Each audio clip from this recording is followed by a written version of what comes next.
हम सालों से सुनते आए हैं कि डायबिटीज़ एक प्रोग्रेसिव डिसीज़ है। इसे सिर्फ मैनेज किया जा सकता है, लेकिन इसे जड़ से ख़त्म नहीं किया जा सकता।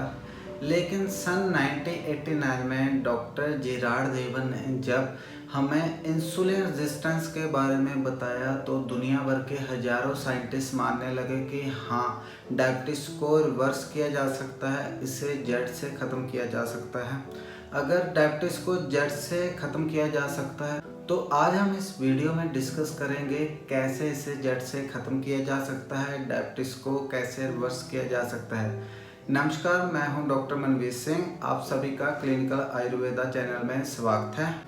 नॉर्मली हम जो भी फूड खाते हैं उसके मेन 3 कंपोनेंट में वो डिवाइड होता है, जिसमें कार्बोहाइड्रेट होते हैं, प्रोटीन होते हैं और फैट होता है। जो हमने खाया वो 3 पार्ट में डिवाइड हो गया। इसमें से जो हमारे कार्बोहाइड्रेट होते हैं वो हमारी बॉडी में शुगर में कन्वर्ट हो जाते हैं, और ये शुगर जो होती है हमारे पेट से हमारे ब्लड में तो ऑटोमेटिकली चली जाती है, लेकिन हमारे ब्लड से जो हमारे सेल में थ्रू ट्रांसपोर्टर जाती है, वहाँ से वो ऑटोमेटिकली हमारे सेल में नहीं पहुँच सकती। उस ट्रांसपोर्टर को हम इंसुलिन कहते हैं। जो हमारे सेल होते हैं वो इस शुगर को एनर्जी में यूज़ करते हैं, जिससे हमारे शरीर में एनर्जी आती है। नॉर्मली जिन लोगों को डायबिटीज़ नहीं है उन्होंने खाना खाया, उसमें जो कार्बोहाइड्रेट था वो शुगर में ब्रेक डाउन हुआ, वो शुगर ब्लड से अपने सेल में इंसुलिन के थ्रू ट्रांसपोर्ट हुई और सेल में उस एनर्जी को यूज़ किया, और ये नॉर्मली प्रोसेसिंग चलता है।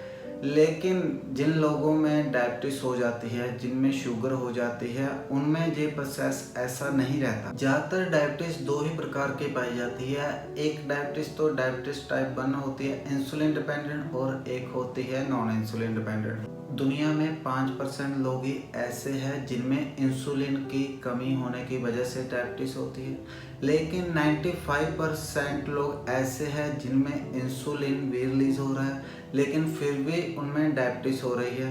तो इसका हम आज कारण समझेंगे, किस कारण से जिन लोगों में इंसुलिन भी है फिर भी डायबिटीज़ हो रही है। तो इसका कारण रहता है इंसुलिन रेजिस्टेंस।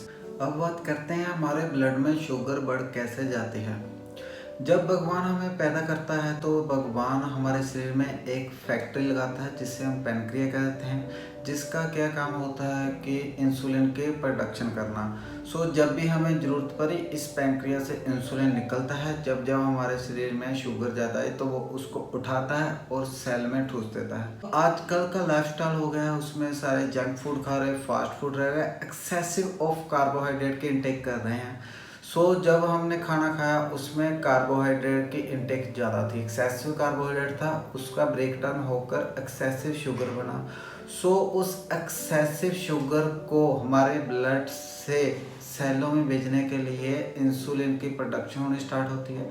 वो इंसुलिन इस एक्सेसिव शुगर की थैली को उठाता है और सेल्स में फेंक देता है। लेकिन सेल्स की भी एक लिमिटेड कैपेसिटी होती है। सेल को जितनी शुगर चाहिए वो उसे यूज़ कर देते हैं एज ए एनर्जी। उसके बिना जो शुगर बाकी बच जाती है वो उनके किसी काम की नहीं होती। सेल जब देखते हैं कि इंसुलिन आ रहा है और बाहर से आके शुगर को अंदर डूस दे रहा है, तो सेल क्या करते हैं, अपना एक बैरियर लगा देते हैं, जहाँ दरवाज़ा लगा देते हैं, जिसे हम मेडिकल लैंग्वेज में इंसुलिन रेजिस्टेंस कह देते हैं। अब क्या होगा, इंसुलिन आया और सेल का आके अपना दरवाज़ा लगा दिया, जिसकी वजह से इंसुलिन एक्सेसिव शुगर को, जहाँ बाहर से ब्लड से शुगर को सेल में नहीं ठूस पाया। जिसके बाद हम देखते हैं अपनी शुगर चेक करते हैं तो हमारे ब्लड में शुगर लेवल हाई हो जाता है। अगर फिर वो पेशेंट एक्सेस कार्बोहाइड्रेट वाला खाना खाता रहता है, उसकी जो शुगर बनती रहती है और वो शुगर अब सेल में इंसुलिन रेजिस्टेंस हो गया, सेल में नहीं हो पा रही, तो इसीलिए वो आपके ब्लड में धीरे धीरे शुगर का लेवल बढ़ता रहता है और जिससे पेशेंटों को डायबिटीज़ हो जाती है। इंसुलिन रेजिस्टेंस बढ़ गया तो अब हमारी बॉडी में glucose level, blood sugar level ज़्यादा रहने लग गया। इंसुलिन एक गुंडा टाइप आदमी है, वो फिर क्या करता है, आपको साथ 5-7 और इंसुलिन लाता है, और जो हम जैसे खाया और जो ब्लड में ज़्यादा शुगर है उसको इंसुलिन रेजिस्टेंस को तोड़कर, उसने जो सेल ने अपनी प्रोटेक्शन के लिए दरवाज़ा बनाया था उसे तोड़कर फिर डूस कर अंदर सेल के अंदर उसे ले जाता है। ठीक है। और फिर सेल जैसे तैसे करके अब और स्ट्रॉन्ग अपना एक समझ लीजिए, पहले लकड़ का दरवाजा लगाया था, अब एक लोहे का दरवाजा लगा लेते हैं। अब फिर इंसुलिन दोबारा से उस शुगर को लाता है और उसके पास अब कोई रास्ता नहीं है, अब वो उस दरवाजे को भी नहीं तोड़ सकता और धीरे धीरे आपके ब्लड के शुगर लेवल कंट्रोल से बाहर जाने लग जाते हैं। तब आप परेशान होते हैं और परेशान होकर डॉक्टर के पास जाते हैं, तो आप मेडिसिन को पहले प्रेफर करते हैं। अब डिस्कस करेंगे डायबिटीज़ को ठीक करने के लिए 2 मेथड ही होते हैं जिनसे डायबिटीज़ को ठीक किया जाता है, मैनेज किया जाता है। पहले मेथड की जो बात करेंगे, जो हज़ारों सालों से चला आ रहा है, मेडिसिन से। अब बात यह है, हमारा ब्लड शुगर लेवल काफ़ी हाई है, हम डॉक्टर के पास गए और हमने मेडिसिन स्टार्ट कर दी। उस मेडिसिन का क्या काम होता है, हमने वो मेडिसिन ली, वो हमारे पैनक्रिया को स्क्वीज करती है और उस 4-5 इंसुलिन की जगह 400 से 500 इंसुलिन की प्रोडक्शन हुई। वो जितने भी ब्लड में शुगर, एक्स्ट्रा शुगर है, उसको उठाया और जितना भी सेलों ने अपना जो भी अपने बचाव के लिए जो दरवाजा लगा था उसे तोड़कर सारी की सारी शुगर सेल में उसने दोबारा से ठूस दी और देखते ही देखते हमारी सारी ब्लड की शुगर सेलों में ठुस गई, जिसके कारण हम तब जब हमारी शुगर को चेक करते हैं तो हमारा ब्लड शुगर लेवल बिल्कुल नॉर्मल आ जाता है। तो हम बहुत खुश होते हैं कि एक छोटी सी गोली खाई और हमारा ब्लड शुगर लेवल फिर नॉर्मल रहना स्टार्ट हो गया। लेकिन इस आपके ब्लड शुगर लेवल के ठीक होने में प्रॉब्लम है। इसमें प्रॉब्लम जहाँ है, वो जो ब्लड में तो आपका शुगर लेवल कंट्रोल होने लग गया, अब सेल इतनी शुगर का करेंगे क्या, उन्होंने जितनी ज़रूरत है उसको यूज़ कर लिया। वो जो जितनी भी शुगर है उसको सेल फैट में कन्वर्ट करना शुरू हो जाते हैं। वो धीरे धीरे आपकी बॉडी में फैट बढ़ने शुरू हो जाती है, आपका वेट गेन होना शुरू हो जाता है। वेट गेन होने से बॉडी में वाटर रिटेंशन होने लग जाती है। वाटर रिटेंशन होने की वजह से ब्लड वॉल्यूम बढ़ने लग जाता है। ब्लड वॉल्यूम बढ़ने से अपने हार्ट को पहले के मुकाबले ज़्यादा काम करने लग जाना पड़ता है। जिसके कारण से आपका बीपी बढ़ने लग जाता है। आप डायबिटीज़ को ठीक करने चले थे तो आपको साथ ही साथ आपको मोटापा आ गया, आपको हाइपरटेंशन भी साथ ही साथ होने लग गई। इसके बाद हमारा लीवर देखता है कि हमारी बॉडी में एक्सेसिव फैट जमा हो रही है, डिपॉजिट हो रही है। हम जो भी कार्बोहाइड्रेट खाते हैं वो उस कार्बोहाइड्रेट को हमारी बॉडी में कोलेस्ट्रॉल में और ट्राइग्लिसराइड में चेंज करना शुरू कर देता है। धीरे धीरे हमारी बॉडी में कोलेस्ट्रॉल के, ट्राइग्लिसराइड के लेवल बढ़ने शुरू हो जाते हैं, जिसकी वजह से हमारी नाड़ी ब्लॉक होने शुरू हो जाती है और हमें हार्ट अटैक का खतरा भी बढ़ जाता है। हम डायबिटीज ठीक करने चले थे, उसके साथ साथ हमने मोटापा, हार्ट अटैक, हाइपरटेंशन, ये सारी बीमारी भी हम साथ ले आए। तो अगर यही प्रोसेस ऐसे चलता रहे, हम टैबलेट खाते जाते हैं, इसके बीच जो हमारी बॉडी में लड़ाई चलती है, तो इन सब का इफेक्ट धीरे धीरे हमारी किडनी में पड़ने लग जाता है, जिसकी वजह से अक्सर किडनी फेलियर होने के चांस ज़्यादा रहते हैं। स्टार्टिंग में आपको 1 साल की गोली दी जाती है, लाइक मेटफॉर्मिन का, लेकिन धीरे धीरे वो असर करना बंद कर देती है।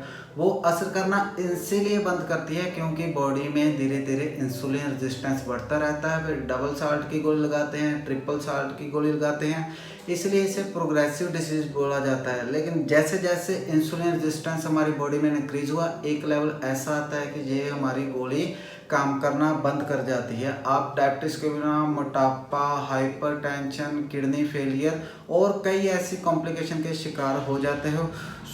इस सभी में आपने कहाँ पर पाया कि डायबिटीज़ हमारी ठीक हो रही है? हमारी डायबिटीज़ ठीक नहीं हो रही, सिर्फ हम उससे मैनेज कर रहे हैं। मैनेज भी कैसे कर रहे हैं? हमारे ब्लड में शुगर लेवल को। अब बात करते हैं दूसरे मेथड की।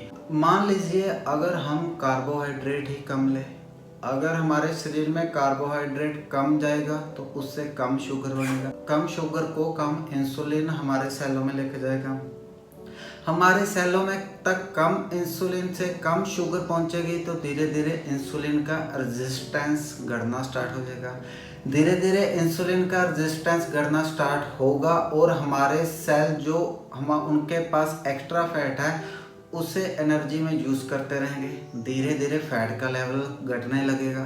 फैट का लेवल घटने लगेगा तो आपके ब्लड में फैट कम होनी शुरू हो जाएगी, जिससे आपके कोलेस्ट्रॉल, ट्राइग्लिसराइड लेवल धीरे धीरे कम आने शुरू हो जाएंगे।